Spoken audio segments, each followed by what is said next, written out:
gözlerin, aldadı mavi, mavi gözlerin, aldadı şirin, şirin sözlerin, aldadı mavi, mavi gözlerin, aldadı şirin, şirin sözlerin. Sevdim mavi gözlerin, uyku hayalda yüzlerin, oylayman seni gece gündüz, yadımda kalgan sözlerin.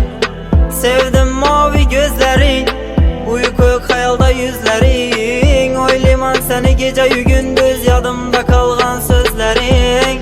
Yüreğim verdim ben sana, bilmedin beni bilmedin.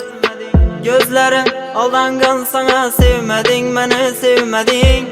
Yüreğim verdim ben sana, bilmedin beni bilmedin. Gözlerim aldangan sana, sevmedin beni sevmedin.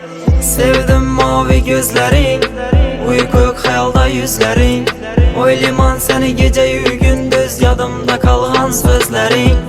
Sevdim mavi gözlerin, uyku hayalda yüzlerin, oylayman seni gece gündüz, yadımda kalgan sözlerin. Yaşırdın özüngni kalbimden uzakta, sevsem kıynap koydun kafasta. Görmedim özgene hayalda bir özüng, ak kuşsan sen mennese tuzakta.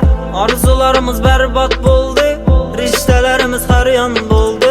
Özgesine kaçıp ketken gülüm, hıyanetin bana ağırsın o buldu.